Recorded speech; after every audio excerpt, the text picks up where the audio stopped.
Welcome to the course Android Architecture under Mobile Application Development. Myself is Jayamurthy, Assistant Professor from Department of CSE, Sri Venkateshwara College of Engineering.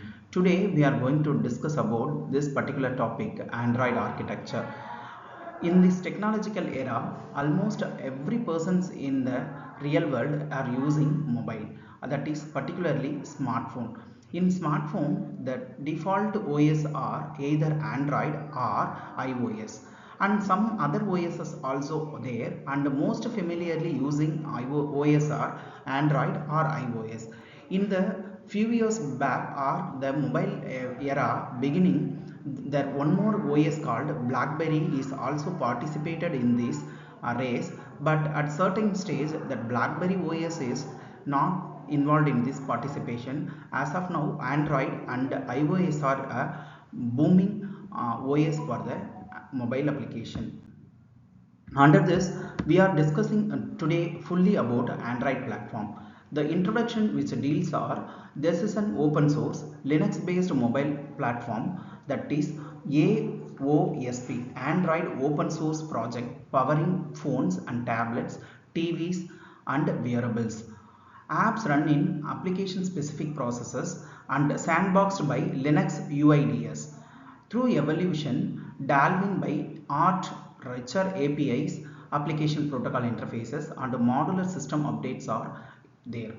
And through distribution, OEM, that is object enabling and modeling, through customized Android built from AOSP, Android open source project plus Google partner services are involved in the Android platform. Course focuses on platform architecture and how apps interact with it. And moving to the next slide, we are discussing about the Stack Overflow and overview of Android. It has an application and its application framework. This framework has a default structure to build the application, and after that there will be a layer called Android runtime layer, and along with native libraries which is predefined in C or C++ languages. And after that, hardware abstraction layer, that is denoted by HAL, and through this we have get the hardware related things to develop our application. And the final one is an Linux kernel. Through this Linux OS, and this kernel will provide the functionality to all the above layers. So layers are apps, frameworks, art and libraries and HAL under the kernel. This way the layers has to be arranged.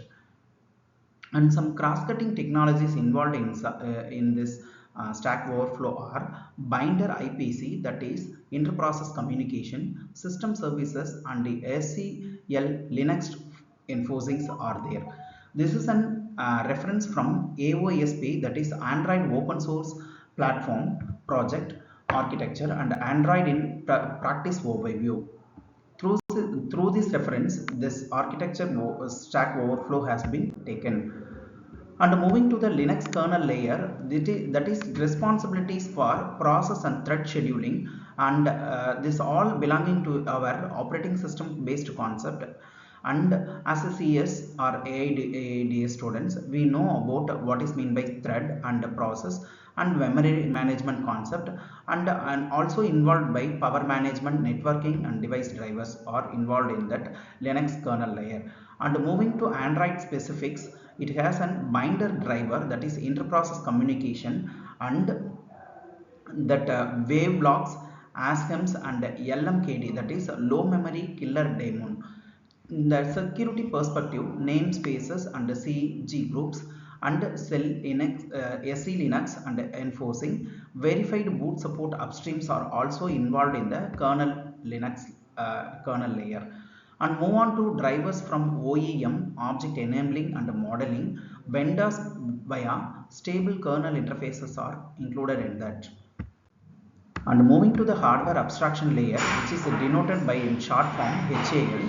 Under this, we have a framework API and binder interprocess communication, which is mentioned as IPC, and HAL, hardware abstraction layer, and device drivers are there. The purpose of HVAL is provide stable interface between Android framework and the hardware, allowing device manufacturers to implement hardware specific features without modifying higher layers. And move on to the binders HALs. Modern HALs uses binder IPC to communicate with clients running in separate process for better stability and security, which involves AIDL and HIDL interfaces. The AIDL stands for Android Interface Definition Language, and HIDL stands for Hardware Abstraction Layer Interface Definition Languages, which is used for provide security to the HAL. And move on to the architecture. HAL, that is Hardware Abstraction Client Framework, accesses HAL services through the vendor implementation process, and it should be stabilized through interface registered with the service manager, because those who are registered for an HAL services to access, they have to register in a service manager. Then the service manager will provide access to the end user. And move on to the native libraries which are involved in C or C++ based libraries has Bionic, libc and libblog and libbinder EPC and libbuilds and libselinux are the libraries, core libraries are there. And move on to the media and graphics supporters are OpenGL, ES and Vulkan, Skia and Codex and Surface Flingers interactions are also supported through media and graphics. Coming to the data and the cryptography, and the SQLite and Boringo SSL are there involved for data and crypto process. Accessing these all these through via framework Java APIs or NDK whenever needed. And almost we are using Java API for this framework to access all these libraries which has been developed. And coming to the best practices, prefer framework APIs use NDK only for the performance critical path. And move on to the runtime Android ART, in a short form it will be notated as that, and it has an D8 compiler, that is Java DEX, and it should be converted into the bytecode through optimization process. That optimization is to improve the performance of the system and to overcome the drawbacks which is involved in the related to the performance, and that should be optimized and move to the DEX to OAT and JAT compilation. JAT stands for just-in-time compilation or just-in-time compiler. Whenever the request is processed, the just-in-time compiler will compile once the process, and then it will be moved to the ready-to application process. So AOT stands for ahead of time and JAT stands for, as I already mentioned, that's just-in-time compiler. Compilation optimize app performance during installation and runtime. So through this process we will improve the efficiency or to improve the optimization of the Android. And moving to the enhanced debugging tools including sampling profiler and detailed diagnostic exceptions and watch points are used there. Through concurrent and low-pass garbage collection reduces user interface stuttering and improve responsiveness. Under the perspective of performance improvements over delving through better memory management and compilation strategies are also involved for improving the Android runtime architecture to work better. So move on to the application framework layer. It has the following components which are involved in the application framework layer, namely activity manager, package manager and window manager, resource manager and location manager and notification manager and telephony manager. These are all the fundamental packages which are covered in the application framework, and it should be integrated and effectively and designed for the Android architecture framework, so that the user can use this application in an effective and use these resources in an effective way. Under the system services, it include all these above packages, and they are interacting with the input method managing service. Through by giving input to all these applications, we will get the resultant of that particular application usage. These all connected to the application. And move on to this thing, the core manager provides high level APIs for apps to access system functionality, and content resolver and provider enable structured inter app data sharing. And move on to the system services hosted in system service process through the actual implementation, graphics and UI user interface rendering via surface flinger separation from main system services. These are all the supporting process which are involved for application framework layer process. And move on to the application layer and the component. There will be some set of components supporting for this applications layer are system application and privileged object enabling and modeling application and third party apps. And by specific discussing about this third party app, whenever the third party is going to deploy their application in iOS, they will follow certain procedure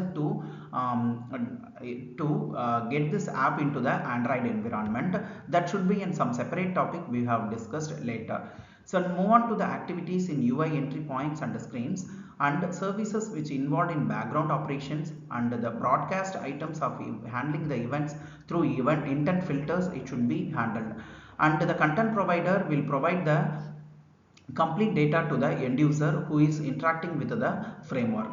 It should be handled by the data manager or data management system. And moving to the application building blocks, this has URI scheme and broadcast receivers and content providers, and application types determine the privileges level and API access constraints. And moving to the intents and the intent filter enable loose coupling and the component reuses are there. And the most familiar usages of these Android are using of component reuses. So by loosely coupling manner, the component of involved in Android architecture has to be reused for the further implementation. Without we no need to write from the scratch. We use the existing component and we will change some of the that is user defined or our content specific. We can change the existing component code. We can access the component use, that is customer specific. We have been changed in the component reuse component. So and moving to the component communicate via message passing, that we already discussed, like through the intents or through inter-process communication. All should be happen.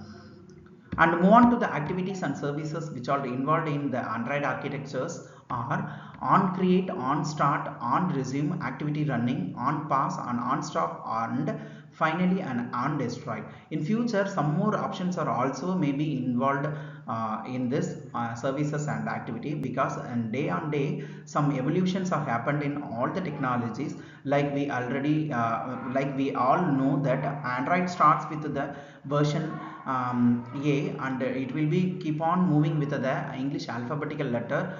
Example says like a lollipop, like that there will be a jelly.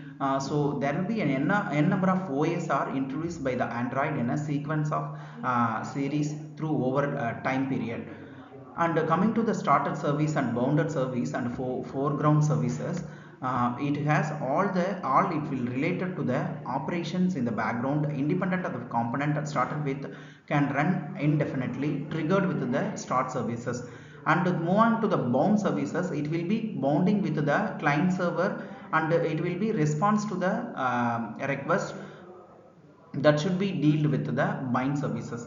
And move on to the foreground services, user visible operation, that is UI based services are involved in the foreground services, and all these things are discussed over here. And move on to the content provider and broadcast receiver.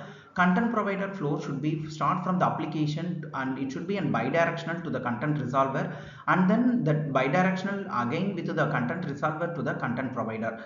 So once the content provider will be provide based on the application and their request, the content resolver will sort out the things, and it will be providing the content to the end user. And the broadcast receive flow, it will starts with the application system component and the system broadcast queue. It will be moving to the application receiver 1 or receiver 2 or n number of receivers are involved in this.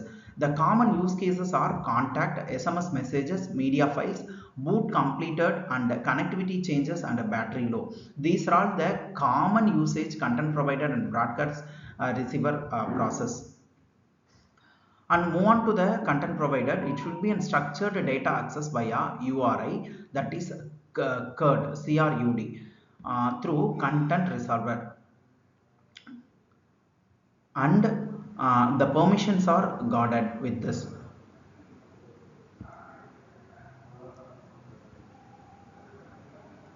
And the broadcast receivers has the system and application events manifest with context register and background restriction. This CURD, which stands for create, reuse, update and delete, and all the operations which are involved in the database. And move on to the Android manifest or permission. These are all the default template or skeleton for creating our Android applications, for providing permissions to the camera, and what are all the application which we need to launch, and what the bootstrap process for Android, like that all the things are there. And the important things note here: modern Android uses runtime permission model, normal versus dangerous permissions that should be asked from the user, and based on that it will be providing the service to us. And coming to the normal permission granted automatically at the install time itself, and dangerous permission require explicit user approval at the runtime, because some application will threaten the user by giving permission to the users, like storage and accessing all our personal data and location based aware, so that some permission should be dangerous, so that it will be asking explicitly to the user whether we have provided access to that or not. For this we will consider one scenario. Suppose we are going to install one application, any application in our Play Store. It will asking all the permission to provide the grant access to them. Suppose we are not providing some restricting some access to camera or our data file, in the sense it is not supporting for that particular media files to process with that particular app. So in order to accessing that one, it will be asking whether you are providing access to access all your media files and storages, or like that. If you are wanted, in the sense you can provide the permission to that particular access, or else you can restrict those access for providing our data security. And move on to the resource and build process. All these applications are mandatory for building our process in an Android, which includes source file, compilation, bytecode and assist, packaging and installation. So source code has written in Kotlin or Java XML resources, and the compilation done through DEX class H, and bytecodes and assets are with DEX files, which is compiled with the resources. And the packaging as you know, that APK and ABB format of signing with version v2, v3 and v4, and according to the end user or package which we are going to install. And finally this installation will be process of an auth optimization and app extraction. The resource qualifiers are SW600DP and NICE, LAND, XHDPI and ENUS are the resource qualifiers for supporting this resource building process. So these resources are organized in a repository or directory with a qualifier for different devices configuration, theme and localize. And our Java classes is auto generated to provide type safe access to the resource from code. So Android app bundle AAB generates optimized APKs for each device configuration via Play Store. ProGuard and R8 shrinkens optimizers and obfuscates code during the build process. And move on to the next process is in security architecture. This is an important role for providing a security to the Android operation. So starting with the keystrokes and biometric and file based encryption FBE, and it will be processed through app signing and APK AAB and updates verification. It will be moved to the next stage of verified boot, Android verification boot, and SC Linux enforcing policies.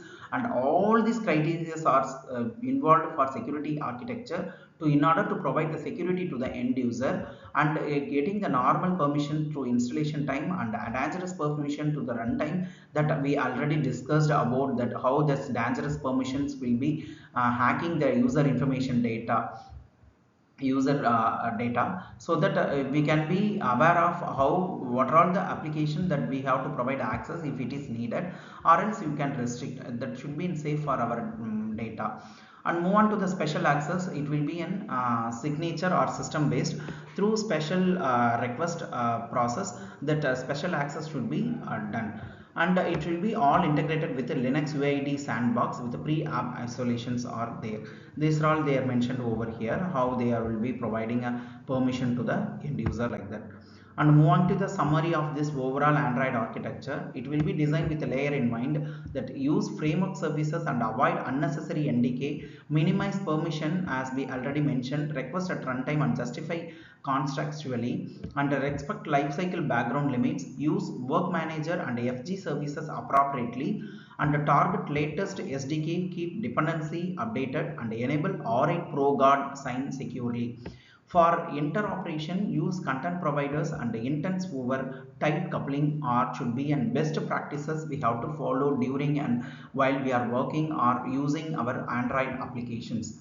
And thanking you for listening this video. We will see the next video on later. Thanking you on the dot.